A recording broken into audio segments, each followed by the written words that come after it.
ଏଇ ଚତୁର୍ଥ ଶ୍ରେଣୀ ଯେଉଁ ଗଣିତ ବହି ଗଣିତ ମେଳାର ପାଠ 5 ର ଦ୍ୱିତୀୟ ପାର୍ଟ ମାନେ ଦ୍ୱିତୀୟ ପାର୍ଟର ଭିଡ଼ିଓଟା ଦ୍ୱିତୀୟ ପାର୍ଟର ଭିଡ଼ିଓ କେତେ ପିଲାମାନେ ନା ତୁମର ପିଲାଙ୍କୁ ଗତ ବର୍ଷର ଆମେ ପଢ଼ିଥିଲେ କେତେ ପୃଷ୍ଠା ପର୍ଯ୍ୟନ୍ତ 71 ହେଲା 71 ପଢ଼ିଥିଲେ ଏବେ 72 ପୃଷ୍ଠାରୁ ଦେଖିବା କେତେ ପୃଷ୍ଠାରୁ 72 ପୃଷ୍ଠା 72 ପୃଷ୍ଠା ବାଣ୍ଟିବା ଆଉ ମାପିବା ଯେଉଁ 72 ପୃଷ୍ଠାରୁ ପଢ଼ିବା ଶେଷ ପର୍ଯ୍ୟନ୍ତ ହେଲା କ'ଣ ବିଷୟଟା ଅଛି ବାଣ୍ଟିବା ଆଉ ମାପିବା ପାଠ 5 ବାଣ୍ଟିବା ଆଉ ମାପିବା ଚତୁର୍ଥ ଶ୍ରେଣୀ ମାପିବା ଚତୁର୍ଥ ଦେଖ କାହାର ଅଛି ବିଷୟଯୁକ୍ତ ପିଲାମାନେ ଦେଖ ସ୍ୱପ୍ନର ଦଶା କାରିଗର ସ୍ୱପ୍ନର ଦଶା କାରିଗର ଦେଖ ପିଲାମାନେ କରଣ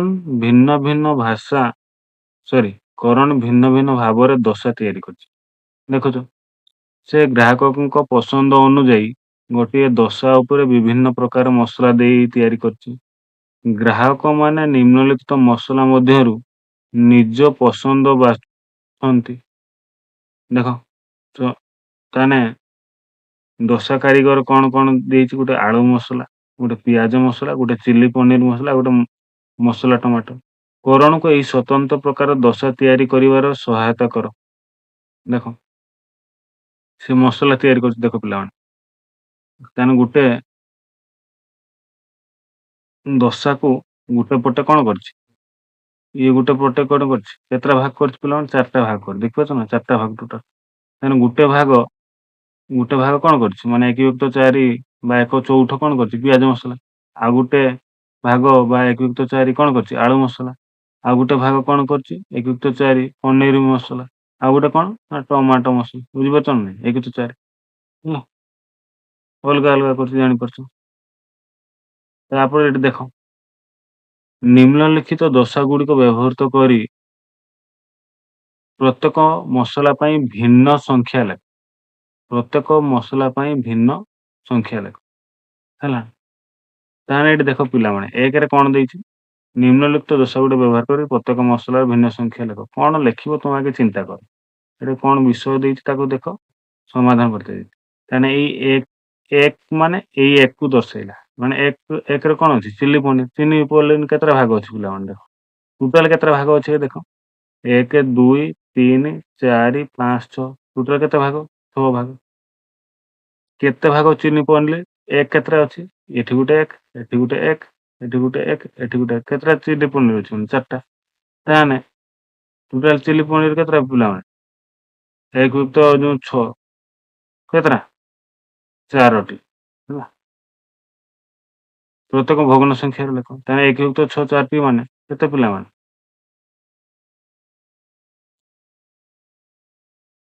1+6 4ଟି ମାନେ କ'ଣ କେତେଟା ତାହେଲେ ନା 4+6 ବୁଝିପାରିଲ 4ଟା 1+6 କେତେଟା ପିଲାମାନେ 4ଟା ମାନେ 1+6 ଯୁକ୍ତ 1+6 ଯୁକ୍ତ 1+6 ଯୁକ୍ତ 1+6 ତାହେଲେ ମିଶିଗଲେ କେତେ ପିଲାମାନେ 4+6 ଆଳୁ ଏଇ ସଂଖ୍ୟାଟା ମାନେ ପିଲାମାନେ କ'ଣ ଆର ସଂଖ୍ୟାଟା ମାନେ ଆଳୁ 2 ନମ୍ବର ସଂଖ୍ୟାଟା ମାନେ 2 ନମ୍ବର କ'ଣ ଇଏ ଗୋଟେ ଆଳୁ ଅଛି ଇଏ ଗୋଟେ ଆଳୁ ମସଲା କେତେଟା ଅଛି ପିଲାମାନେ 2ଟା ତାହେଲେ 2+6 କେତେଟା ଅଛି ମାନେ 1+6 କେତେଟା ଅଛି 1+6 ଇଏ ବି 1+6 କେତେଟା ଅଛି 2ଟା ଅଛି ତାହେଲେ କେତେ ପିଲା କ'ଣ 2+6 ମିଶିଗଲେ କେତେଟା ଅଛି 2ଟି ଅଛି ବୁଝିପାରିଲ ପିଲାମାନେ ଆଉ ଗୋଟେ ବୁଝେଇ ଦଉଛି ଦେଖ ଏଇ ଯୋଉ 1 ଲେଖା ହେଇଛି 1 ମାନେ ଏଇଟା ହଉଛି ଟମାଟୋ ମସଲା ପିଲାମାନେ ଇଏ ଟମାଟୋ ମସଲା ଇଏ ହଉଛି ଟମାଟୋ ମସଲା ଇଏ ବି ଟମାଟୋ ମସଲା ଇଏ ଟମାଟୋ ମସଲା ମାନେ ଏଇ ସଂଖ୍ୟାକୁ ଦର୍ଶାଉଛି ମାନେ ଏଇଟା ହଉଛି ଟମାଟୋ ମସଲାର ତିଆରି ମାନେ ଏଇଟା ଦେଖିବା ଆଗେ ମୋଡ୍ ଦେଖିବା ପିଲାମାନେ କେତେଟା ଭାଗ କରାହେଇଛି ଇଏ ଗୋଟେ ଭାଗ ଇଏ ଗୋଟେ ଭାଗ ଇଏ ଗୋଟେ ଭାଗ ଇଏ ଗୋଟେ ଭାଗ ଇଏ ଗୋଟେ ଭାଗ ଇଏ କେତେଟା ହେଲେ ତାହେଲେ ପିଲାମାନେ ଦେଖ 1 2 3 4 5 6 6ଟା ଭାଗ କରାହେଇଛି ଟୋଟାଲ କେତେଟା ଭାଗ କରାହେଇଛି ନା 6ଟା ଭାଗ କରାହେଇଛି ପିଲାମାନେ ଟୋଟାଲ 6ଟା ଭାଗରେ କେତେ ଭାଗ ଟମାଟୋ ମସଲା ଅଛି ନା ଇଏ ଗୋଟେ ଭାଗ ଇଏ ଗୋଟେ ଭାଗ କେତେଟା ପିଲାମାନେ 2ଟା ଭାଗ ମାନେ 1+6 କେତେଟା 2ଟା 1+6 ଯୁକ୍ତ 1+6 ତାହେଲେ କେତେ ହବ ପିଲାମାନେ 2+6 ଏଇଟା ଆପଣ ବୁଝିବା ପାଇଁ ତୁମକୁ କହିଦେଲି 2ଟା ହଉଛି ନା ନାଇଁ ହଁ ଆଳୁ ମସଲା ପିଲାମାନେ କେତେ ଆଳୁ ମସଲାର ଚିହ୍ନ କ'ଣ ନା 2 ଦୁଇ କେତେଟା ଅଛି ପିଲାମାନେ? 1 ଇଏ ଗୋଟେ ଆଳୁ ମସଲା, ଇଏ ଗୋଟେ ଆଳୁ ମସଲା, ତାହେଲେ 2ଟା। ତାହେଲେ 1 ଯୁକ୍ତ 6 ଗୋଟେ ହେଲା, ପୁଣି 1 ଯୁକ୍ତ 6 ଗୋଟେ ହେଲା। କେତେଟା ହେଲା ବା? 2ଟା। ତାହେଲେ 2 ଯୁକ୍ତ 6 ହେଇଗଲା। ପୁଣି ଦେଖିଦିଅ ପିଲାମାନେ, ପିଆଜ ମସଲା 3, ଆର ଚିହ୍ନ ମାନେ କେତେ? 3। ଇଏ ଗୋଟେ ପିଆଜ ମସଲା, ଇଏ ଗୋଟେ ପିଆଜ ମସଲା। କେତେଟା ଅଛି ପିଲାମାନେ? 2ଟା। ତାହେଲେ ଇଏ ଗୋଟେ 1 ଯୁକ୍ତ 6 ଆଉ ଗୋଟେ 1 ଯୁକ୍ତ 6 କେତେଟା ଅଛି? 2ଟା। ତାହେଲେ ଇଏ ବି ହେଇଗଲା 2 ଯୁକ୍ତ 6। ବୁଝିପାରିଲ? ତାହେଲେ ସବୁକେ ସମାନ ସମାନ ଭାଗ ଭାଗ ହେଇଛି। ବୁଝିପାରିଲ ଏବେ? ଗୋଟେ ଡାଇରେକ୍ଟ ଦେଖିବା ଏଠି। ଏ ଦେଖ ପିଲା, ପିଆଜ ମସଲା କେତେଟା ଅଛି? ଟୋଟାଲ କେତେଟା ଭାଗ ହେଇଛି ଦେଖିବା ଆମେ। 1 2 3 4 5 6 7 8। ଟୋଟାଲ କେତେଟା ଭାଗ ହେଇଛି ପିଲାମାନେ? 8ଟି। ପିଆଜ ମସଲାର ଚିହ୍ନ କଣ ପିଲାମାନେ? 1। କେତେଟା ଅଛି ଦେଖିବା? 1 2 3 4ଟା ଅଛି। ପିଆଜ ମସଲା ଚିହ୍ନ 4ଟା ଅଛି ମାନେ କେତେ କଣ? 4 ବିଭକ୍ତ 8। ବୁଝିପାରିଲ ନା? ଟମାଟୋ ସେମିତି, ଟମାଟୋର ଚିହ୍ନ କେତେ? 2। କେତେଟା ଅଛି ଦେଖିବା? 1 2 3 4। ଇଏ ମଧ୍ୟ 4ଟି ଅଛି। 4 ଯୁକ୍ତ 8। ବୁଝିପାରିଲ ନା? ହଁ। ସେମିତି ଟମାଟୋ ମସଲା ଚିହ୍ନ ପିଲାମାନେ କଣ ଦିଆହେଇଛି? 1। 1 କେତେଟା ଅଛି ପିଲାମାନେ? ଗୋଟେ ଅଛି। ଗୋଟେ ଅଛି ମାନେ ଟୋଟାଲ କେତେଟା ଭାଗ ହେଇଛି ଆଗେ ଦେଖିବା। 1 2 3 4 5 6 6ଟା ଭାଗ ହେଇଛି। 6ଟା ଭାଗରୁ ଟମାଟୋ ମସଲା କେତେଟା? 1 କେତେଟା ଅଛି? ଗୋଟେ। ତାହେଲେ 1 ଯୁକ୍ତ 6 ଗୋଟେ ଅଛି ଏଠି। ଏଠି 2। ଆଳୁ ମସଲାର ଚିହ୍ନ କଣ? ସଂଖ୍ୟା କଣ? ନା 2। କେତେଟା ଅଛି? 1 2 1 ଯୁକ୍ତ 6 ତାହେଲେ କେତେଟା ଅଛି? 2ଟା ଅଛି। ତାହେଲେ କେତେ ହବ ପିଲାମାନେ? 2ଟା। 2 ବିଭକ୍ତ 6। ପିଆଜ ମସଲାର ଚିହ୍ନ କଣ ପିଲାମାନେ? 3। କେତେଟା ଅଛି? 1 2 3 3 ଯୁକ୍ତ 6 3ଟା। 1 ଯୁକ୍ତ 6 1 ଯୁକ୍ତ 6 1 ଯୁକ୍ତ 6 3ଟି। ବୁଝିପାରିଲ ନା? ହଁ, ଭେରି ଗୁଡ୍। ତାପରେ ଦେଖ ଏଇଠି କହିଛି, ଏବେ ତୁମ ଚାହିଦା ଅନୁଯାୟୀ ଭିନ୍ନ ଭିନ୍ନ ଦୋସା ତିଆରି କର। 2 ବିଭକ୍ତ 3 ଅଂଶକୁ ପିଆଜ ମସଲା ଆଉ 1 ଯୁକ୍ତ 3 ଅଂଶକୁ ଆଳୁ ମସଲା। ଏଠି ଗୋଟେ ଦୋସା ଆମେ ତିଆରି କରିବା। ଦେଖ, ପ୍ରଶ୍ନକୁ ଆଗେ ବୁଝ। ହର ଏଠି 3 ଅଛି, ଏଠି 3 ଅଛି। ମାନେ ଟୋଟାଲ କେତେଟା ଭାଗ ହବ ପିଲାମାନେ? 3ଟା ଭାଗ ହବ। ବୁଝିପାରିଲ? 2 ବିଭକ୍ତ 3। 2 ବିଭକ୍ତ 3 ମାନେ 2 ବିଭକ୍ତ 3 କୁ ପିଆଜ ମସଲା, 1 ଯୁକ୍ତ 3 କୁ ଆଳୁ ମସଲା। ମାନେ ଇଏ ବି 1 ଯୁକ୍ତ 3, ଇଏ ବି 1 ଯୁକ୍ତ 3, ଇଏ ବି 1 ଯୁକ୍ତ 3। ଟୋଟାଲ 3ଟା ଘର ହେଲା। 2 ବିଭକ୍ତ 3 ମାନେ କଣ? 2ଟା ଘର ହେଲେ 2 ଯୁକ୍ତ 3। ମାନେ ଏଠି ବି ପିଆଜ ମସଲା, ଏଠି ବି ପିଆଜ ମସଲା। ହେଲା? ତାହେଲେ 1 ଯୁକ୍ତ 3 ଏଇଠି ଗୋଟେ ଭାଗ ହଉଛି 1 ଯୁକ୍ତ 3 ଆଳୁ ମସଲା। ବୁଝିପାରିଲ? ଏମିତି ଭାବରେ ତିଆରି ହେବ। ଏଠି କେତେ ଅଛି ପିଲାମାନେ ଦେଖ? 3 ଯୁକ୍ତ 8 ଅଂଶ ଆଳୁ ମସଲା, 1 ଯୁକ୍ତ 8 ଅଂଶ ଚିଲି ପନିର, 4 ଯୁକ୍ତ 8 ଅଂଶ ଟମାଟୋ। ତାହେଲେ ଆମେ ଟୋଟାଲ ଗୋଟେ ପନିର କି କେତେ ଭାଗ କରିବା ପିଲାମାନେ? 8 ଭାଗ। କେତେ ଭାଗ? 8 ଭାଗ। 4 ଭାଗ ହେଲା। କେତେ ଭାଗ ହେଲା? 6 ଭାଗ। କେତେ ହେଲା? 8 ଭାଗ। 8 ଭାଗରୁ 3 ବିଭକ୍ତ 8 ମାନେ 3 ବିଭକ୍ତ 8 ମାନେ 1 ବିଭକ୍ତ 8 କେତେଟା ନବ? 3ଟା ନବ। ତାହେଲେ ସେନା ଯାଇକି 1 ବିଭକ୍ତ 8 1 ବିଭକ୍ତ 3ଟା 3 ବିଭକ୍ତ ମାନେ 3ଟି ଘର, 3ଟି ନେଲେ ଯାଇକି ଆଳୁ। ତାହେଲେ ଇଏ ହେଇଗଲା ଆଳୁ, ଆଳୁ ଚିହ୍ନ ଏଟା ଆଳୁ, ଇଏ ଆଳୁ, ଇଏ ଆଳୁ, 3ଟା ହେଇଗଲା। ତାପରେ କଣ? 1 ଯୁକ୍ତ 8 ଅଂଶ ଗୋଟେ ମାନେ ଗୋଟେ ଅଂଶ କଣ? ପନିର। ଇଏ ହଉଛି ପନିର, ପନିର ହେଲା। ପୁଣି 4ଟା ଆଉ ଯୋଉ କେତେଟା ରହିଲା? 1 2 3 4। ଏଇ 4ଟା ହଉଛି କଣ? ଟମାଟୋ ମସଲା। କଣ ମସଲା? ଟମାଟୋ ମସଲା। ଏଇ 4ଟା ହଉଛି ଟମାଟୋ। ବୁଝିପାରିଲ? ଏମିତି ଭାବରେ ତାକୁ ଚିତ୍ର କରିବ, ମାତ୍ର ମୁଁ ତମକୁ ଏଠି ବୁଝିବା ପାଇଁ କରିଦେବି। ହେଲା?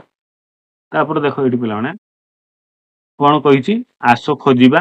ମୀନା ପାଖରେ 8ଟି ଦୀପ ଅଛି। ମୀନା ପାଖରେ କେତେଟା ଦୀପ ଅଛି ପିଲାମାନେ? 8ଟା ଦୀପ ଅଛି। ତା ଦୀପ ସଂଖ୍ୟାରେ 1 ଯୁକ୍ତ 4 ଅଂଶକୁ ଲାଲ ରଙ୍ଗ କରିବ। 1 ଯୁକ୍ତ 4 ଅଂଶକୁ ଲାଲ ରଙ୍ଗ କରିବ।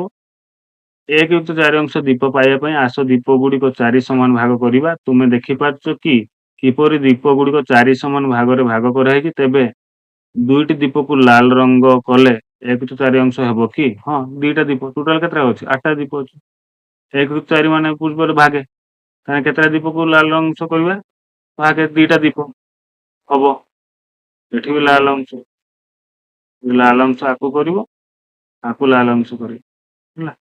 ତାପରେ ସେ କଣ କହୁଛି? ଏବେ 2ଟି ଦୀପକୁ ଲାଲ ଅଂଶ କରି 1 ଯୁକ୍ତ 4 ଅଂଶ। ହଁ, ହବ। ବୁଝିଗଲ ନା? ହଁ, ହବ। ତାପରେ ଦେଇଛି ଏଠି କଣ? ଆସ ସମାଧାନ କରିବା। କଣ କରିବା? ଆସ ସମାଧାନ କରିବା। ନିମ୍ନଲିଖିତ ପରିସ୍ଥିତି ଗୁଡିକ ପାଇଁ ଭିନ୍ନ ସଂଖ୍ୟା ଖୋଜିବାକୁ ଚେଷ୍ଟା କର। ଚିତ୍ରର ଉପଯୁକ୍ତ ଅଂଶକୁ ଗୋଲ ବୁଲାଅ। ଚିତ୍ରର ଉପଯୁକ୍ତ ଅଂଶକୁ ଗୋଲ ବୁଲେଇତେ କହିଛି। 12ଟି ବିସ୍କୁଟ ଅଛି। କେତେଟା ବିସ୍କୁଟ ଅଛି ପିଲାମାନେ? 12ଟା ଅଛି। ତଳେ ଦେଇଥିବା ପିଲାଙ୍କ ସଂଖ୍ୟା ଅନୁଯାୟୀ ପ୍ରତ୍ୟେକ କେଉଁ ଭଗ୍ନ ସଂଖ୍ୟାର ବିସ୍କୁଟ ପାଇବେ? ଯଦି 12ଟାକୁ 3 ଜଣ ପିଲାକୁ ଭାଗ କରାଯାଏ, ହେଲା ନା? 6 ଜଣଙ୍କ ପିଲାଙ୍କ ମଧ୍ୟରେ ଭାଗ କରାଯାଏ। 2 ଜଣଙ୍କ ପିଲାଙ୍କ ମଧ୍ୟରେ ଭାଗ କରାଯାଏ, 4 ଜଣ ପିଲାଙ୍କ ମଧ୍ୟରେ ଭାଗ କରାଯାଏ 12ଟି ବିସ୍କୁଟ। ତାହେଲେ କେମିତି ପାଇବ ପିଲା? ଦେଖ 12ଟା ବିସ୍କୁଟ ଅଛି। 3 ଜଣ ପିଲାଙ୍କ ମଧ୍ୟରେ ଭାଗ କରାଯିବ। କେତେଟା ପିଲାଙ୍କ ମଧ୍ୟରେ? 3 ଜଣ। ତାହେଲେ ଇଏ ହଉଛି 1 ଯୁକ୍ତ 12। ଏମିତି ହେଇ କେତେଟା? ଇଏ ବି 1 ଯୁକ୍ତ 12 ସବୁକା ହଉଛନ୍ତି 1 ଯୁକ୍ତ 12 ହେଲା। ଇଏ ବି 1 ଯୁକ୍ତ 12 ଭଗ୍ନ ସଂଖ୍ୟାରେ ଦେଖିଲେ। ଇଏ ବି ସବୁ ହଉଛି 1 ଯୁକ୍ତ 12 ଯେତିକି ଅଛି। ହେଲା। ତାହେଲେ 3 ଜଣ ପିଲା ମାନେ 3 ଜଣ ପିଲାକୁ ସମାନ ଭାଗରେ ବାଣ୍ଟ କରିବେ ମାନେ 12ଟା ଜଣକା କେତେଟା ଲେଖା ପଡ଼ିବ ପିଲାମାନେ?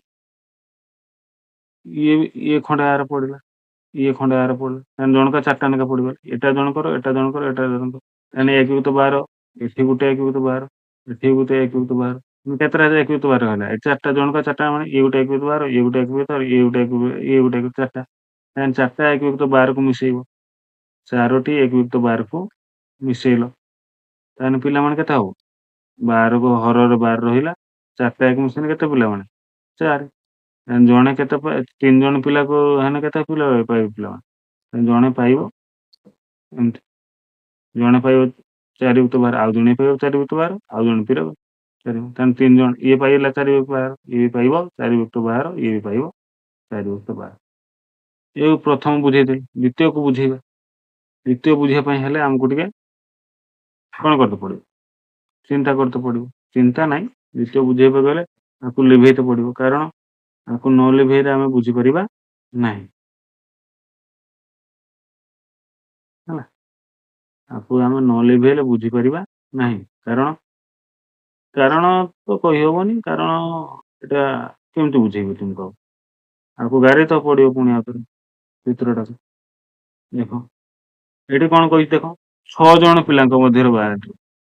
ତାହେଲେ 1 ଯୁକ୍ତ 12 ତ ବୁଝିଲ 1 ଯୁକ୍ତ 12 ସବୁକା 1 ଯୁକ୍ତ 6 ଜଣ ପିଲାଙ୍କ ମଧ୍ୟରେ ବାଣ୍ଟିବ ମାନେ ତାହେଲେ 6 ଜଣ ପିଲାଙ୍କ ମଧ୍ୟରେ ବାଣ୍ଟିବ ମାନେ ଇଏ 1 ଯୁକ୍ତ କେତେଟା ନବ ପିଲାମାନେ? 1 2 3 4 5 6 7 8 9 10 11 12 ତାହେଲେ ଜଣେ କେତେଟା ପାଇବ ପିଲାମାନେ? 2ଟା ଲେଖା ପାଇବେ। ସମାନ ପାଇବେ। ଯେମିତି ଇଏ ଭାଗେ, ଇଏ ଭାଗେ, ଇଏ ଭାଗେ, ଇଏ ଭାଗେ। ତାହେଲେ 6 ଜଣ ହେଇଗଲା ନା ନାଇଁ ପିଲାମାନେ? ଏଠି ଜଣେ, ଏଠି ଜଣେ, ଏଠି ଜଣେ, ଏଠି ଜଣେ, ଏଠି ଜଣେ, ଏଠି ଜଣେ। ତାହେଲେ ଜଣେ ସେ କହିଛି ପ୍ରତ୍ୟେକ ମାନେ ଜଣକର ବାହାର କରତେ ଯାଇଛି। ତାହେଲେ ଇଏ ଗୋଟେ 1 ଯୁକ୍ତ 12 ଇଏ ଗୋଟେ 1 ଯୁକ୍ତ 12 କେତେଟା? ଜଣେ 2ଟା ପାଇଲା ମାନେ 2ଟା 1 ଯୁକ୍ତ 12କୁ ମିଶେଇଲେ କେତେ ହବ ପିଲାମାନେ? 2ଟା 1 ଯୁକ୍ତ 12କୁ ମିଶେଇଲେ କେତେ ହବ? ତାହେଲେ 2 ଯୁକ୍ତ 12। ଜଣେ ପାଇବ କେତେ? 2 ଯୁକ୍ତ 12। 2 ଜଣ ପିଲା ପୁରା ଟୋଟାଲଟା ଅଛି ପିଲାମାନେ। ପୁରା ଟୋଟାଲଟାକୁ ଯଦି ଆମେ 2 ଜଣଙ୍କ ହିସାବରେ ଭାଗ କରିବା ପୁରା ଟୋଟାଲଟା ଅଛି। ଏଇ କେତେଟା ଅଛି? 12ଟା ଅଛି। 2 ଜଣ। 2 ଜଣ ମାନେ ଜଣେ କେତେ ପାଇବ ପିଲାମାନେ ଦେଖ। 2 ଜଣ। ଇଏ ଅଧା ଗୋଟେ, ଇଏ ଅଧା ଗୋଟେ। ତାହେଲେ ଏଠି କେତେଟା? ଇଏ 1 ଯୁକ୍ତ 12 ଇଏ 1 ଯୁକ୍ତ 12 ଇଏ 1 ଯୁକ୍ତ 12 ହେଲା। ଇଏ ପୁଣି 1 ଯୁକ୍ତ 12 ତାହେଲେ ଇଏ 1 ଯୁକ୍ତ 12 ପୁଣି ଇଏ 1 ଯୁକ୍ତ ମାନେ 6ଟା 1 ଯୁକ୍ତ 12 ହଉଛି। 6ଟା 1 ଯୁକ୍ତ 12 ମିଶିଲେ କେତେ ହବ? 6 ଯୁକ୍ତ 12। ଠିକ୍ ସେମିତିକା 4 ଜଣଙ୍କ ଭିତରେ ଭାଗ କରିବେ ଆକୁ ଯଦି 12ଟାକୁ କେତେ ଜଣଙ୍କ ଭିତରେ ଭାଗ କରିବେ? 4 ଜଣ ପିଲା। 4 ଜଣ ମାନେ ଜଣ କେତେଟା ଲେଖା ପଡ଼ିବ ଦେଖ ପିଲାମାନେ? 4 ଜଣ। ସମାନ ହଉଥିବା ଦରକାର। ଜଣକା ତାହେଲେ କେତେଟା ପଡ଼ିବ ପିଲାମାନେ? 3ଟା ଲେଖା ପଡ଼ିବ। କେତେଟା ଲେଖା ପଡ଼ିବ? 3ଟା ଲେଖା। ଇଏ ଜଣେ ଗୋଟେ ପାଇଲା ଏଇଟା ହେଲା। ଇଏ ଗୋଟେ ପାଇଲା ଏଇଟା ହେଲା। ଇଏ ଗୋଟେ ପାଇଲା ଏଇଟା ପୁଣି ଇଏ ପାଇଲା ଏଇଟା ହେଲା ନା ନାଇଁ? 3 ଜଣ। ତାହେଲେ ଜଣେ କେତେଟା ପାଇଲା? ଇଏ ଗୋଟେ 1 ଯୁକ୍ତ 12 ଗୋଟେ, ଇଏ ଗୋଟେ 1 ଯୁକ୍ତ 12 ଗୋଟେ, ଇଏ ଗୋଟେ ଜଣେ ତାହେଲେ 3ଟା। ତାହେଲେ 3ଟା 1 ଯୁକ୍ତ 12 ମାନେ କେତେ ପିଲାମାନେ? 3 ଯୁକ୍ତ 12 ବୁଝିପାରିଲ? ହଁ ବୁଝିପାରୁଛ ମୁଁ ଆଶା କରୁଛି। ତାପରେ ଦେଇଛି ଏଇଟା ଦେଖ କଣ କହିଛି? ସିମରନ୍ ତା ବିଦ୍ୟାଳୟର ସାଙ୍ଗମାନଙ୍କୁ ନିଜ ଜନ୍ମଦିନ ଉତ୍ସବ ପାଇଁ ଡାକିଛି। ସେମାନଙ୍କ ମଧ୍ୟରେ 1 ଯୁକ୍ତ 3 ସାଙ୍ଗକୁ ସିମରନ୍ ଗୋଟିଏ ଲେଖାଏଁ ହେୟାର ବ୍ୟାଣ୍ଡ ଅନ୍ୟ ଟୋପି ଉପହାର ଦେଇଛି। 1 ଯୁକ୍ତ 3 ସାଙ୍ଗକୁ ହେୟାର ବ୍ୟାଣ୍ଡ ପିନ୍ଧାଅ। ହେୟାର ବ୍ୟାଣ୍ଡ ପିନ୍ଧା ଏଇଟା ହେୟାର ବ୍ୟାଣ୍ଡ। ସିଏ କଣ କହିଛି ସିମରନ୍ ତା ବିଦ୍ୟାଳୟ ସାଙ୍ଗମାନଙ୍କୁ ନିଜ ଜନ୍ମଦିନକୁ ଉତ୍ସବକୁ ଡାକିଛି। ତା ଜନ୍ମଦିନ ସିମରନର। ସିଏ କହିଛି କଣ ସେମାନଙ୍କ ମଧ୍ୟରୁ 1-3 ସାଙ୍ଗକୁ ସିମରନ୍ ଗୋଟିଏ ଲେଖାଏଁ ହେୟାର ବ୍ୟାଣ୍ଡ ଦେଇଛି, ଅନ୍ୟମାନଙ୍କୁ ଟୋପି ଉପହାର ଦେଇଛି। 1-3 ସାଙ୍ଗ ହେୟାର ବ୍ୟାଣ୍ଡ। ତାହେଲେ ଏଇଠି 1-3 ମାନେ କେମିତି ଦର୍ଶାଇବା ପିଲାମାନେ? ଟୋଟାଲ କେତେଟା ଅଛି? 9ଟା। 9ଟାକୁ କେତେ ଭାଗ କରିବା ପିଲାମାନେ? 3 ଭାଗ କରିବ। ଇଏ ଭାଗେ, ଇଏ ଭାଗେ, ଇଏ ଭାଗ, 3 ଭାଗ। ତାହେଲେ ଗୋଟେ ଇଏ 1-3 ଗୋଟେ ଭାଗ, ଇଏ 1-3 ଗୋଟେ ଭାଗ, ଇଏ 1-3 ଗୋଟେ ଭାଗ। ସେ କଣ କହିଛି ଗୋଟିଏ 1-3 ଭାଗକୁ କଣ କରିଛ? ହେୟାର ବ୍ୟାଣ୍ଡ ପିନ୍ଧେଇଛ। ହେୟାର ବ୍ୟାଣ୍ଡ ପିନ୍ଧେଇଲେ ପିଲାମାନେ ଏମିତି ହେୟାର ବ୍ୟାଣ୍ଡ। ଇଏ ଗୋଟେ ଭାଗେ ହେଲେ, ଇଏ ଗୋଟେ ହେୟାର ବ୍ୟାଣ୍ଡ ପିନ୍ଧେଇଲା, ଇଏ ଗୋଟେ ଭାଗେ, ଇଏ ଗୋଟେ ହେୟାର ବ୍ୟାଣ୍ଡ ପିନ୍ଧିଲା। ତେଣୁ ଗୋଟେ ଭାଗ 1-3 କୁ ହେୟାର ବ୍ୟାଣ୍ଡ ପିନ୍ଧେଇ ଦେବେ। ଆମେ ପିନ୍ଧେଇଦେଲେ। ଦେଖିପାରୁଛୁ? ହଁ। ତାପରେ ଏଠି ଦେଖ ପିଲାମାନେ, ଦିଆଯାଇଥିବା କୁଣ୍ଡ ସଂଖ୍ୟାରୁ 1-5 ଅଂଶର ଫୁଲର ଚିତ୍ର ଅଙ୍କନ କର। 1-5 ଅଂଶ। ଇଏ ଗୋଟେ କେତେଟା ଅଛି ପିଲାମାନେ? 1-5 ଅଂଶକୁ କଣ କହିଛି? ଦିଆଯାଇଥିବା କୁଣ୍ଡ ସଂଖ୍ୟାରେ 1-5 ଅଂଶ। ମାନେ 1, 2, 3, 4, 5 କେତେଟା ଅଛି? 5ଟା ଅଛି। ମାନେ ଇଏ ଗୋଟେ ହଉଛି 1-5।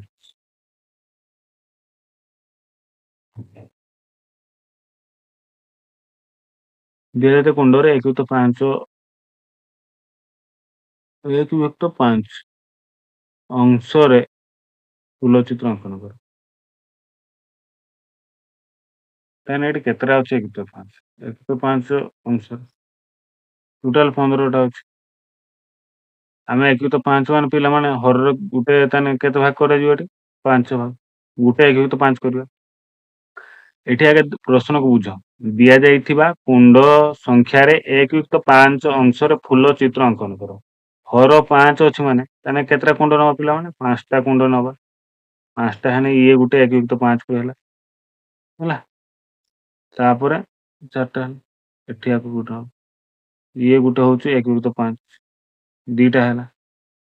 ଆଉ ଗୋଟେ ଇଏ ଗୋଟେ ହଉଛି 1-5, 3ଟା ହେଲା। ବୁଝିଲ? ତାହେଲେ ଇଏ ଗୋଟେ 1-5, ଇଏ ଗୋଟେ 1-5, ଆଉ ଗୋଟେ ଇଏ 1-5। ବୁଝିପାରିଲ? କାହିଁକି ଆମେ 5 ନେଲେ ବୁଝିପାରିଲ? ହର 5 ଅଛି ମାନେ କୁଣ୍ଡ 5ଟାକୁ ବୁଝେଇ ଦିଅ। ବୁଝିଲ? ତାହେଲେ ଇଏ ଗୋଟେ ଭାଗ 1-5, ଇଏ ଗୋଟେ ମାନେ କୁଣ୍ଡରେ ଫୁଲ 1-2। ତାପରେ କଣ କହିଛି? ସେ ଗୋଟେ କୁଣ୍ଡ ସଂଖ୍ୟା 1-5 ର ଫୁଲ ଚିତ୍ର। ଏଠି ତାହେଲେ ଫୁଲ ଚିତ୍ର ଅଙ୍କନ କରିଦବା। ଇଏ ଗୋଟେ ଫୁଲ ଚିତ୍ର। ଗୋଟେ ଭାଗର ଅଙ୍କନ କରତେ କହିଛି। ଇଏ ଗୋଟେ ଫୁଲ, ଇଏ ଗୋଟେ ଫୁଲ, ଇଏ ଗୋଟେ ଫୁଲ। ବୁଝିପାରିଲ? ଏଗା ଅଙ୍କନ ହବ ନାହିଁ। ହଁ। ତାପରେ ଦେଖ ଦେଇଛି କଣ? ଆସ ଆମ ପରିବେଶର ଭଗ୍ନ ସଂଖ୍ୟା ଖୋଜିବା। ଠିକ ଅଛି, ଆମ ପରିବେଶର ଭଗ୍ନ ସଂଖ୍ୟା ଖୋଜିବା। ଦେଖ ଏଠି କଣ ଦେଇଛି? କୁମୁଦିନୀ ଆଗ୍ରହ ସହିତ ଜାଣିବାକୁ ଚାହୁଁଛି କି ଦୈନନ୍ଦିନ ଜୀବନରେ ଆମେ କେଉଁଠି ଭଗ୍ନ ସଂଖ୍ୟା ବ୍ୟବହାର କରୁଛେ। ସେ ଜାଣିଥିବା କିଛି ଉଦାହରଣ ତଳେ ଦିଆଯାଇଛି। ଅଧିକ ଉଦାହରଣ ପାଇବାକୁ ତାକୁ ସାହାଯ୍ୟ କର ଏବଂ ସେଗୁଡ଼ିକର ଚିତ୍ର ତୁମ ଖାତାରେ ଅଙ୍କନ କରିବାକୁ ଚେଷ୍ଟା କର। ଗତକାଲି ମା 16ଟା ଆରିସା ପିଠା 4 ସମାନ ଭାଗ କରିବାକୁ ହେଲେ କାଗଜରେ ଖଳରେ 1600 ଆରିସା ପିଠା। ତାହେଲେ କାଗଜ ଖୋଳରେ ଆରିସା ପିଠା କେତେଟା କରିବ? 16ଟା ଆରିସା ପିଠା କରିବ ପିଲାମାନେ। ଆରିସା ପିଠା ଦେଖିଥିବ ଏମିତି ଗୋଲ ଗୋଲ। ମଣ୍ଡା ପିଠା, ଆରିସା ପିଠା ହେଲା। ଏମିତି ଆରିସା ପିଠା 16ଟା କରତେ କହିଛି।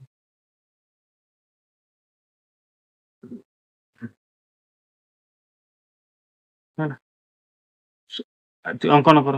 ଏହାର 1/4 କୁ ଦର୍ଶାଅ। ପ୍ରତ୍ୟେକ ଭାଗରେ କେତେଟା ଅଛି? 1/4 ମାନେ ହର କେତେଟା ରହିବ ପିଲାମାନେ? 1/4 ମାନେ ହର କେତେଟା ରହିବ? 4ଟା। ଇଏ ଗୋଟେ 1/4। ଇଏ ଗୋଟେ 1/4। କାହିଁକି 4 ନେଲା ବୁଝିପାରିଲ ପିଲାମାନେ? ମାନେ 4ଟା ହିଁ ନବ। କାହିଁକି 4 ନେଲା? ଯେହେତୁ ଏଠି କହିଛି 1/4। ମାନେ ହରର ସବୁବେଳେ 4 ରହିବ। ଯାହା ଦେଇଛି ଯଦି 1/5 ଦେଇଥାନ୍ତା ତାହେଲେ ହର କେତେ ହେଇଥାନ୍ତା? 5ଟା ନେଇଥାନ୍ତେ। 1/3 ହେଇଥିଲେ ହର କେତେ ନେଇଥାନ୍ତେ? 3ଟା ନେଇଥାନ୍ତେ। 1/4 ମାନେ 1/4 କେତେଟା ହେଲା? 4ଟା ହେଲା। ତାହେଲେ ଆମେ ଗୋଟେ ଭାଗକୁ ନେଇତେ କହିଛି ସେ। ଗୋଟେ ଭାଗ ପ୍ରତ୍ୟେକ କେତେଟା ଲେଖା ପାଇବେ ପିଲା? କେତେଟା ପାଏ ଆରିସା ପିଠା? 4ଟା। 1/4 ଇଏ ଗୋଟେ 1/4, ଇଏ ଗୋଟେ 1/4, ଆଉ ଗୋଟେ ଇଏ ଗୋଟେ 1/4, ଇଏ ଗୋଟେ 1/4। 4ଟା 1/4 ହେଲା। ସେ କହିଛି କଣ? ଯେକୌଣସି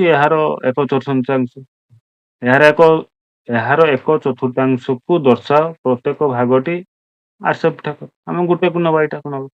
କେତେଟା ପାଇବେ ପିଲାମାନେ? 4ଟା। ତାପରେ ଏଇଠି କଣ ଦେଇଛି? ରୋହିନ୍ ତା ଖାତା ସଜେଇବା ପାଇଁ ରିବନ ଫିତା ନେଇଛି। ମୋହନ ରିବନ ଫିତା ଲମ୍ବ ରୋହନ ରିବନ ଫିତା ଲମ୍ବର 1/4 ହେଲା। ତେବେ ରୋହନର ରିବନ ଫିତା ଲମ୍ବ ଚିତ୍ର ଦର୍ଶାଅ। ଦେଖ, ରୋହନ ତା ଖାତା ସଜେଇବା ପାଇଁ ଏକ ରିବନ ଫିତା ନେଇଛି। ଏଇଟା ରିବନ ଫିତା ଗୋଟେ ଆମେ ନେଲେ। ମୋହନ ରିବନ ଫିତାର ଲମ୍ବ, ରୋହନ ରିବନ ଫିତାର ଲମ୍ବର 1/4 ହେଲା। ମୋହନର ରିବନ ଫିତାର ଲମ୍ବ ରୋହନର ରିବନ ଫିତାର ଲମ୍ବରୁ 1/4। ତେବେ ରୋହନ ଆଉ ରିବନ ଫିତା ଲମ୍ବ କେତେ ହବ? ତାହେଲେ ଦେଖ, ରୋହନ ତା ଖାତା ସଜେଇବା ପାଇଁ ଗୋଟେ ରିବନ ଫିତା ନେଲା। ପିଲାମାନେ ଦେଖୁଥିବ, ଏଇଟା ଗୋଟେ ରିବନ ଫିତା ନେଲା। ମୋହନ ରିବନ ଫିତାର ଲମ୍ବ, ତାହେଲେ ଏଇଟା କେତେ ପିଲାମାନେ? 1, 2, 3, 4ଟା କାହିଁକି ନେଲେ ବୁଝିପାରିଲେ ପିଲାମାନେ? 1/4 କହିଲା ମାନେ 4ଟା, 4 ରହିବ, 1/4 ହେଲା। ମୋହନ ରିବନ ଫିତାର ଲମ୍ବ, ମୋହନ ରିବନ ଫିତାର ଲମ୍ବ, ରୋହନର ରିବନ ଫିତାର ଲମ୍ବର 1/4 ହେଲା। ରୋହନର ରିବନ ଫିତାର ଲମ୍ବର 1/4 ମାନେ ଏଇଟା। ତେବେ ରୋହନ ରିବନ ଫିତାର ଲମ୍ବ ଚିତ୍ରକୁ ଦର୍ଶାଅ। ଏଇଠି ଲମ୍ବର 1/4 ମାନେ 4 ଭାଗ ହବ। ବୁଝିପାରିଲ ତ? ରୋହନର 1/4 ଏଇଟା, ଏଇ ଅଂଶଟା। ବୁଝିପାରିଲ? ହଁ। ଏଇଟା ତମ ପରିବେଶରୁ ତୁମେ ଦେଖିକି ଚେଷ୍ଟା କରିବ ପିଲାମାନେ। ତାପରେ ଏଇଠି ଦେଖ, ସିଏ କହିଛି କଣ? ତା ପୁଣି ଭଲ। ଆସ ସମାଧାନ କରିବା। ଗୋଟିଏ ଆୟତାକୃତି କାଗଜ ନିଅ, ଏହାକୁ 3ଟି ସମାନ ଭାଗରେ ଭାଙ୍ଗ, ତାପରେ ପୁଣି କହ। ଦେଖ, ଏଇଟା ଗୋଟେ କାଗଜ ନେକା, ଆକୁ ସମାନ ଭାଗରେ ଭାଙ୍ଗିଛି, ତାପରେ ଖୋଲିଛି। ଚିତ୍ରରେ ପ୍ରଦର୍ଶିତ ହୋଇଥିବା ପରି 3ଟି ସମାନ ଅଂଶକୁ ଗୋଟିଏ ଅଂଶ ରଙ୍ଗ ଦେଇଛି। ଏବେ କାଗଜକୁ ପୂର୍ବ ପରି 3 ସମାନ ଅଂଶରେ ଭାଙ୍ଗି ଦିଅ, ତାପରେ ମଝିରୁ ଆଉଥରେ ଭାଙ୍ଗି ଦିଅ। ଦେଖ, ଏଇଠି ସମାନ ଭାଙ୍ଗିଦେଲେ, ତାପରେ ଆଉଥରେ ମଝିରୁ ଭାଙ୍ଗିଦେଲା। ଦେଖ କେଉଁଠି ଭାଙ୍ଗିଛି। ଏବେ ରଙ୍ଗ ହୋଇଥିବା ଅଂଶକୁ ଲକ୍ଷ୍ୟ କର। ବର୍ତ୍ତମାନ ଚିତ୍ରରେ କେଉଁ ଭଗ୍ନାଂଶ ସୂଚାଉଛି, ଏହାର ଅର୍ଥ କଣ? ଏଠି କେତେ ପିଲାମାନେ ଅଛି? ଟୋଟାଲ କେତେ ଅଛି? 1, 2, 3, 4, 5, 6। ଟୋଟାଲ କେତେ? 6। କେତେ ଭାଗ ରଙ୍ଗ ଦିଆହେଇଛି? 2 ଭାଗ। ବୁଝିପାରୁଛ ନା? 1 1/6, ଇଏ ଗୋଟେ 1/6, ଇଏ ଗୋଟେ 1/6, ଇଏ ଗୋଟେ, ତାହେଲେ କେତେଟା ରଙ୍ଗ? 2ଟା। 1/6, ଗୋଟେ ଇଏ ବି 1/6, ତାହେଲେ ଏ 2ରେ କେତେଟା ରଙ୍ଗ ଦିଆହେଇଛି? 2ଟା, 2/6। ତାର ତ କଣ ମାନେ 6 ଭାଗରୁ 2 ଭାଗ ରଙ୍ଗ ଦିଆହେଇଛି। ବୁଝିପାରିଲ ପିଲାମାନେ? ହଁ। ପୁଣି ଏ କାଗଜରେ ଭାଙ୍ଗ, ରଙ୍ଗ କିପରି ବଦଳି ଯାଉଛି ଲକ୍ଷ୍ୟ କର। ଦେଖ ଏଠି ପିଲାମାନେ ପୁଣି, ତାହେଲେ ଏଠି ଦେଖ, ପ୍ରତ୍ୟେକ ଭାଙ୍ଗକୁ, ତାହେଲେ ଏଠି ଦେଖ, 1, 2, 3, 4, 5, 6, 7, 8, 9, 10, 11, 12। କେତେ ଅଛି? 12। 2/6, ପୁଣି 3/9 ହେଲା, ପୁଣି 4/12, ପୁଣି 2 ହେନେ 3, 4, 5/10, 3 ଦିନେ 6, 6 ହେନେ 12 ହବ। ପ୍ରତ୍ୟେକ ଅଂଶ ଯେଉଁ ଭଗ୍ନ ସଂଖ୍ୟା ଦେଖି ଯାଉଛ ଲେଖ। ଏଠି କେତେ? 1/3, ତାପରେ 2/6, ତାପରେ 3/9 ହବ। ଠିକ ଅଛି, 3/9 ହବ। 12 କାହିଁକି ହବ ରେ? 3/9 ହବ ହେଲା। 3/9, ତାପରେ 3 ଗଲେ 4/12, 4/12, ଠିକ ଅଛି। 5, ତାପରେ 15 ହବା କଥା। ଯଦି ଆଉ ଗୋଟେ ଚିତ୍ର ଆସେ 5/15 ହବ ହେଲା। ଏଇଟା ମାନେ ଦେଖ ପିଲାମାନେ, ପ୍ରତ୍ୟେକ ଭାଙ୍ଗକୁ ଉପରେ ଲେଖ। ପ୍ରଥମ ଭାଗଟା କେତେ ଅଛି? 1/3, ମାନେ 3ଟା ଘରୁ ଭାଗ, 2ଟା ଭାଗ ମାନେ ମିଶେଇଲେ କେତେ? ଏଇଟାକୁ ନେଲେ, ଏଇ ଫୁଲଟା ନେଲେ, ତାପରେ ପୁରାଟା ନେଲେ, ଏତିକ ନେଲେ, ତାପରେ ପୁରାଟା ନେଲେ, ତାପରେ ଆଉ ଗୋଟେ ଚିତ୍ର କରିକି ନେଲେ। ବୁଝିପାରିଲ? 6 ନମ୍ବର। ତାପରେ କଣ କହିଛି? ଆସ ଚେଷ୍ଟା କରିବା। କଣ ଚେଷ୍ଟା କରିବା ପିଲାମାନେ, ସେ ଦେଖିବା। ଅନ୍ୟ ଏକ କାଗଜ ଫଟୋ ନିଅ। ପୂର୍ବ 2 ସମାନ ଅଂଶରୁ ଆରମ୍ଭ କର। ପ୍ରତ୍ୟେକ ଥର ପ୍ରତ୍ୟେକ ଅଂଶ ଭାଙ୍ଗି ଅଧା କର। ତୁମ ଫଳାଫଳକୁ ସାଙ୍ଗେ ପ୍ରଥମେ ଅଧା, ତାପରେ କଣ? 2/4 ହେଲା। ତାପରେ କେତେ ହବ ପିଲାମାନେ? 2 ପରେ କେତେ ହବ? 3 ନେବ। 3 କେତେ ହବ?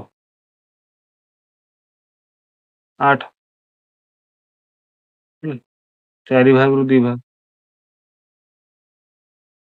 ତାପରେ କେତେ ନବ ଦେଖିବା। ମାନେ ଇଏ 2 ଭାଗରୁ ଭାଗେ ରଙ୍ଗ ଦେଲା, ତାପରେ କଣ କଲା? 4 ଭାଗ ନେଲା। 4 ଭାଗରୁ କେତେ କଲା 2 ଭାଗ ରଙ୍ଗ ଦେଲା ତାପରେ କେତେ ନବା ପିଲାମାନେ 6 ଭାଗ 6 ଭାଗ 3 ଯୁକ୍ତ 6 ନବ 6 ଭାଗ ହବ 3 ଯୁକ୍ତ 6 ତାପରେ 4 ଯୁକ୍ତ 8 ତାପରେ 5 ଯୁକ୍ତ 10 ଏମିତି କରିବେ ହେଲା 2 ଭାଗ 4 ଭାଗ 2 ଭାଗ ତାପରେ କେତେ ନବ ପିଲାମାନେ 1 3 ଏଠି 6 ଭାଗ 1 2 ଆଉ ଗୋଟେ 6 ଭାଗରୁ 3 ଭାଗ ରଙ୍ଗ ଦବ ଏଇ 3 ଭାଗ ରଙ୍ଗ ଦବ ଏଠି 2 ଭାଗ ତାପରେ 8 ଭାଗ ନବ 1 2 3 8 ଭାଗରୁ 1 2 3 4 5 6 7 8 8 ଭାଗରୁ 4 ଭାଗ ରଙ୍ଗ ଦବ 1 2 3 4 4 ଭାଗ ରଙ୍ଗ ଦବ ଆଉ କେତେ ଭାଗ ରହିବ ଏମିତିକା ହେଇକି କରିଛି ସେ ଆଉ ଛାଡ଼ ଆସ ଆଲୋଚନା କରିବା ଚତୁର୍ଥରେ ଥିବା ଚିତ୍ରରେ ଥିବା ଭଗ୍ନାଂଶ ପଟ୍ଟିକୁ ଲକ୍ଷ୍ୟ କର ନିମ୍ନଲିଖିତ ପ୍ରଶ୍ନ ଗୁଡ଼ିକ ଆଲୋଚନା କର ଉତ୍ତର ଖୋଜିବା ପାଇଁ ତୁମେ ମଧ୍ୟ ତୁମ ଭଗ୍ନାଂଶ କୀଟିକୁ ବ୍ୟବହାର କର ଦେଖ ଏଇଠି ଦେଖ କେତୋଟି 1 ଯୁକ୍ତ 4 ମିଶି 1 ଯୁକ୍ତ 2 ହବ କେତେଟା 1 ଯୁକ୍ତ 4 କେତେଟା ମିଶିଲେ 1 ଯୁକ୍ତ 2 ହବ ମାନେ ଏଇ ଦିଟା ମିଶିଲେ କେତେଟା ଆ ସାଙ୍ଗରେ ସମାନ ହବ କେତେଟା ଦେଖ ଆ ଚିତ୍ର ଏଇ ସିଧାରେ ଅଛି କେତେଟା ପିଲାମାନେ ଦୁଇଟା 1 ଯୁକ୍ତ 4 ମିଶିଲେ 1 ଯୁକ୍ତ 2 ହବ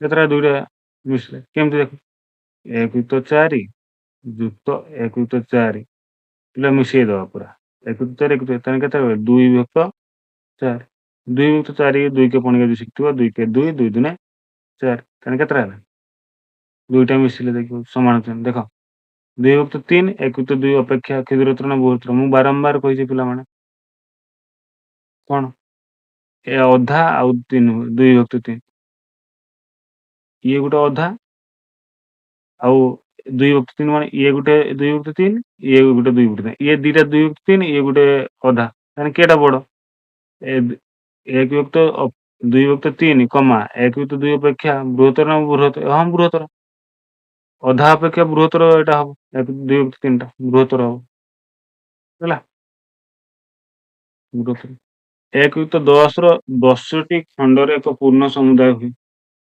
10ଟା ଖଣ୍ଡର ପୂର୍ଣ୍ଣ ସମୁଦାୟ 30 ସତ୍ୟ ଠିକ 10ଟା ହେଲେ ଯେ ପୁରାଟାରେ ହବ ନା ହଁ ଠିକ ସତ୍ୟ ପିଲାମାନେ ହେଲା 10ଟା ହେଲେ ଯାଇକି ପୁରା ହବ କେମିତି ଦେଖ 10ଟା ହେଲେ କେତେ ହବ 10 ଯୁକ୍ତ 10 10 କୁ 10 କେ 10 1 କୁ ହେଇଯାଉଛି ମାନେ ପୁରା କୁ 1 ଯୁକ୍ତ 6 ରେ 3ଟି ଖଣ୍ଡ 1 ଯୁକ୍ତ 6 ରେ 3ଟା ଖଣ୍ଡ ଏଠି ଗୋଟେ ନେଲେ ଏଠି ଗୋଟେ ନେଲେ ଏଠି 1 ଯୁକ୍ତ 8 ରେ କେତେଟା ଖଣ୍ଡ 2ଟା ଖଣ୍ଡ ସେ ତ ସମାନ କି ଆରେ ଇଏ 3ଟା ଇଏ 2ଟା ସମାନ ନୁହେଁ ସମାନ ନୁହେଁ ମିଥ୍ୟା ସତ୍ୟ କି ନା ମିଥ୍ୟା ମିଥ୍ୟା ସତ୍ୟ ନୁହେଁ 1 ଯୁକ୍ତ 8 ରେ କେତୋଟି ଖଣ୍ଡ ହେଲେ 1 ଯୁକ୍ତ 4 ସହିତ ମିଶିବ 1 ଯୁକ୍ତ 4 ସହିତ ମିଶିବ କେତେଟା ଖଣ୍ଡ ହେଲେ 2ଟା ଇଏ ଆ ସହିତ ମିଶିବା ପାଇଁ ଦେଖ କେତେଟା ଖଣ୍ଡ ଦରକାର 2ଟା କେମିତି ଜାଣିବ 1 ଯୁକ୍ତ 8 ରେ କେତେଟା ଖଣ୍ଡ ହେଲେ ଯାଇକି କେତେଟା 1 ଯୁକ୍ତ 8 ଯୁକ୍ତ 1 ଯୁକ୍ତ 8 କେତେ ହବ ପିଲା 2ଟା ହବ କେମିତି ଦେଖ ତାହେଲେ କେତେ ହେଲା ପିଲା 2 ଯୁକ୍ତ 8 2 ପଣିକା ଶିଖିଥିବ 2 ଦୁନେ 2 କେ 2 2 ଚଉ 8 କେତେଟା 2ଟି ଏମିତି ବି କରାଯାଏ ତାପରେ କହିଛି ଦେଖ ଆସ ସମାଧାନ କରିବା ବବୁଲ ବର୍ଗକ୍ଷେତ୍ର ଆକୃତି କାଗଜ ପଟିରେ ଖେଳୁଛି ସେ କାଗଜ ପଟିକି ଏପରି ଢଙ୍ଗରେ କାଟିବାକୁ ଚାହେଁ ଯେପରି ପ୍ରତ୍ୟେକ ଖଣ୍ଡ ସମାନ ରହେ ସମାନ ଭାବରେ କଟାଯାଇଥିବା ବର୍ଗକ୍ଷେତ୍ର ଗୁଡ଼ିକ ଗୋଲ ବୁଲାଅ ଯେଉଁଠାରେ ସମ୍ଭବ ଚିତ୍ର ଅଂଶ ଗୁଡ଼ିକ ଭିନ୍ନ ସଂଖ୍ୟାରେ ଲେଖିବ ପୁରା ସମାନ ଭାବରେ କଟା ହେଇଛି ପିଲାମାନେ କିଏଟା ସମାନ ଭାବରେ କଟା ହେଇଛି ଆକୁ ତ ସମାନ ଭାବରେ କଟା ହେଇଛି ଆକୁ ଗୋଲ ବୁଲେଇ ପାରିବ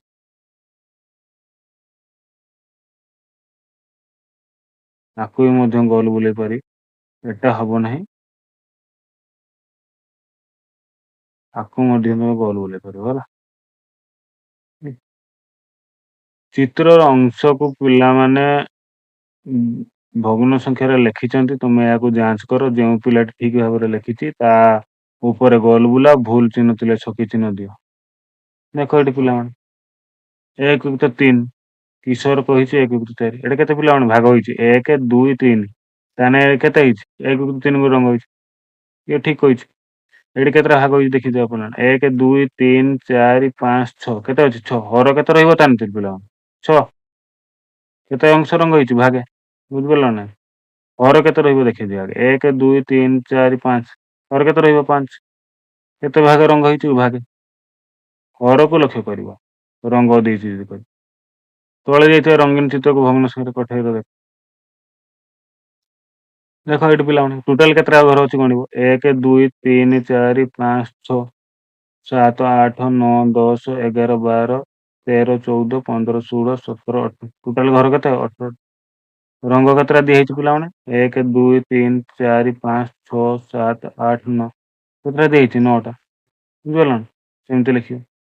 ଏଇ ଟୋଟାଲ ଘର କେତେଟା ଅଛି ପିଲାମାନେ, 18ଟା, ଗଣିବ କେତେଟା ଘର ରଙ୍ଗ ଦିଆହେଇଛି ମାନେ 1 2 3 4 5 6, 6ଟା ଘର ରଙ୍ଗ ଦିଆହେଇଛି। ଟୋଟାଲ ଘର ସଂଖ୍ୟା କେତେ ପିଲାମାନେ, 18ଟା, କେତେଟା ଘର ରଙ୍ଗ ଦିଆହେଇଛି ପିଲାମାନେ, 4ଟି, ବୁଝିପାରିଲ କାହିଁକି 4ଟି ଲେଖାଗଲା ବୋଲି। ହଁ, ତାପରେ ତଳେ ଦିଆଯାଇଥିବା ପ୍ରତ୍ୟେକ ଚିତ୍ରର ନୀଳ ଅଂଶକୁ ସମ୍ପୂର୍ଣ୍ଣ ଆକୃତିରେ କେତେ ଅଂଶ ଦର୍ଶାଯାଇଛି ତାହାକୁ ତଳେ ଦେଇଥିବା ପ୍ରତ୍ୟେକ ଚିତ୍ରର ନୀଳ ଅଂଶକୁ ସମ୍ପୂର୍ଣ୍ଣ ଆକୃତିରେ କେତେ ଅଂଶ ଦର୍ଶାଯାଇଛି ତାହାକୁ ଭଗ୍ନ ସଂଖ୍ୟା ଦେଖ।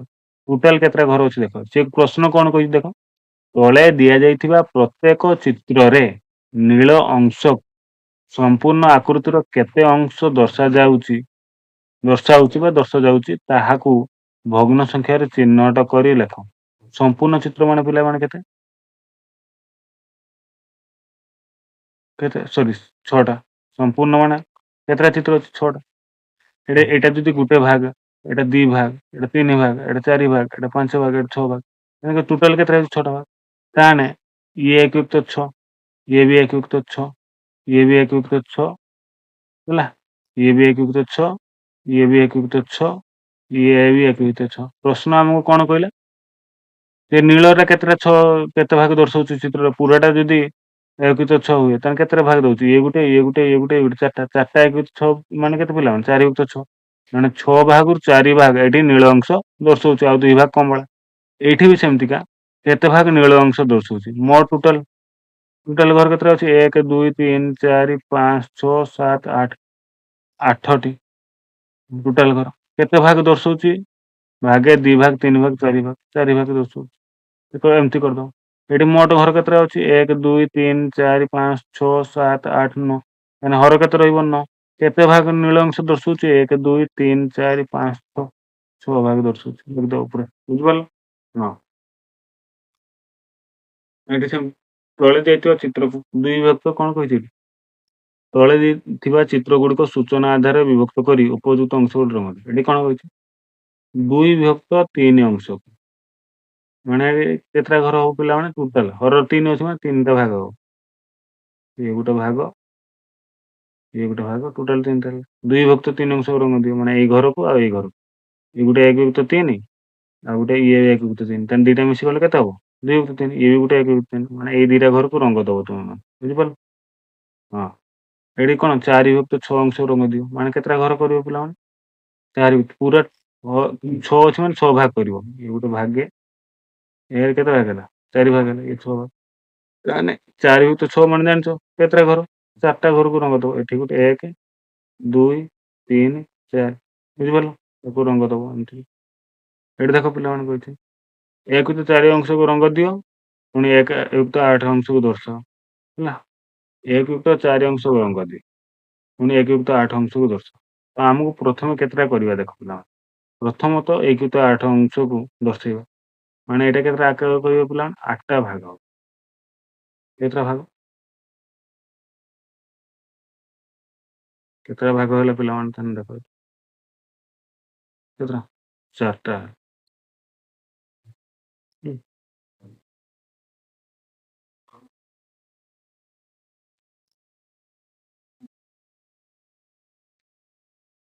ଇଏ ଗୋଟେ 1 ଯୁକ୍ତ 4, ଇଏ ବି ଗୋଟେ 1 ଯୁକ୍ତ 4, ଇଏ ଗୋଟେ 1 ଯୁକ୍ତ 4, ପୁଣି ଇଏ ଗୋଟେ 1 ଯୁକ୍ତ 4। ପ୍ରଥମେ ଦେଖିଦେଲେ ଆମେ 1 ଯୁକ୍ତ 4 ଅଂଶ କରିଦେଲେ, ତାକୁ ରଙ୍ଗ ଦବା, ତାକୁ ତାହେଲେ ଯେକୌଣସି ଗୋଟିଏ ରଙ୍ଗ ଦବ, ହେଲା। ତାହେଲେ 1 ଯୁକ୍ତ 8 ଅଂଶକୁ ଦର୍ଶାଅ, କେଇଟା 1 ଯୁକ୍ତ 8 ହେଇପାରିବ ପିଲାମାନେ, ତାକୁ ଆମେ କେତେ ଭାଗ କରିବା, ତାହେଲେ 8 ଭାଗ କରିବା, 4ଟା ହେଇଛି, ତାକୁ ମଝିରୁ ଏଇ ଖଣ୍ଡରୁ ଖଣ୍ଡିଆ କରିବା, 8ଟା ହଉଛି ନା ନାହିଁ ଦେଖିବା, 1 2 3 4 5 6 7 8, ତାହେଲେ 8ଟା ହେଇଗଲା। 8ଟା ଯଦି ହେଇଗଲା ତାହେଲେ ଏଇଗା ସବୁ କେତେ, 1 ଯୁକ୍ତ 8, ଏକ ତ 8 ତାହେଲେ କେତେଟା 1 ତ 8 ମିଶିନେ 1 4 ହଉଛି ପିଲାମାନେ। ଇଏ ଗୋଟେ ମିଶିନେ 1 2ଟା। ତାହେଲେ ଏଇ 2ଟା ହବ ହଉଛି କଣ? ଏ 2ଟା ଅଂଶ ଦର୍ଶାଇଲେ 1 ତ 8 ବୁଝିପାରିଲ ପିଲାମାନେ? ଆକୁ ଏଇଠି ସେମିତି କହିଛି 3 4 ଅଂଶକୁ ରଙ୍ଗ ଦିଅ। ତାହେଲେ ଟୋଟାଲ କେତେ ହବ? 4 ଖଣ୍ଡ ହବ। କେତେ କଣ ହବ? 4 ଭାଗ। ଇଏ ଭାଗେ 4 ଭାଗ 3 ଭାଗକୁ ରଙ୍ଗ ଦେଇତେ କହୁଛି। ଏଠି ଗୋଟେ, ଏଠି ଗୋଟେ, ଏଠି ଗୋଟେ। ଏ 3 ଭାଗକୁ ରଙ୍ଗ ଦେଇଦେଲେ ହେଇଗଲା। ବୁଝିପାରିଲ? Very good. ଦେଖ ପିଲାମାନେ ସାଉଣ୍ଡ ପ୍ରାୟ ସ୍ଲୋ ଆସିବ। ତ ତୁମେ ମାନେ ଆଲୋଚନା ଦେଖିବ ଭିଡିଓକୁ ଟିକେ ଜୋର ସାଉଣ୍ଡ ଦେଇକି ଦେଖିବ। ଆଉ ସାଉଣ୍ଡ ଯଦି ଜୋର ଆସିବ ତ ତୁମେ ଭଲ୍ୟୁମ ବେଶୀ ଦେଇକି ଦେଖିବ ନା ତୁମେ ଆରାମସେ ନର୍ମାଲି ଭାବରେ ତୁମେ ଭିଡିଓଟାକୁ ଦେଖିବ ହେଲା। ଆମେ ପୃଷ୍ଠାରୁ ଯୋଉ ଆରମ୍ଭ କଲୁ, ଯେତିକ ପୃଷ୍ଠାରେ ଆଜି ଦ୍ୱିତୀୟ ପାର୍ଟରେ ଆମେ ଆରମ୍ଭ କଲୁ, ତୁମେ ଭଲ ଭାବରେ ଦେଖିବ। ତାପରେ ତମେ ମାନେ ବୁଝିବ, ପୁରା ଆରାମସେ ବୁଝିପାରିବ। କିଛି ଅସୁବିଧା ନାହିଁ। ମୁଁ ଭଲ ଭାବରେ ବୁଝେଇକି କରିଛି। ଯଦି ତାପରେ ବି ତମର ମନରେ କୌଣସି ଡାଉଟ ଥାଏ ମତେ କମେଣ୍ଟ କରିବ, ମୁଁ ତୁମମାନଙ୍କୁ ଭଲସେ ବୁଝେଇଦେବି ହେଲା। ଦ୍ୱିତୀୟ ପାର୍ଟର ଭିଡିଓ କେତେ ପୃଷ୍ଠାରୁ ଆମେ ଦେଖିଥିଲୁ ଏଇଟା ହେଲା। କେତେ ପୃଷ୍ଠାରୁ ଦେଖନ୍ତୁ ଏଇଟା। ପ୍ରଥମ ପାର୍ଟରେ 71 ପୃଷ୍ଠା ଯାଏଁ ଅଛି। ଦ୍ୱିତୀୟ ପାର୍ଟରେ 72 ପୃଷ୍ଠାରୁ ଅଛି। ବୁଝିପାରିଲ ପିଲାମାନେ? ଆଶା କରୁଛି ତମମାନେ ବୁଝିପାରୁଥିବ। ଧନ୍ୟବାଦ। ଆଉ ଯୋଉମାନେ ମୋ ଚ୍ୟାନେଲକୁ ନୂଆ କରି ଦେଖୁଛନ୍ତି ଦୟାକରି କଣ କରିଦେବେ, ଲାଇକ୍ ଆଉ ସବସ୍କ୍ରାଇବ ଟିକେ କରିଦେବେ।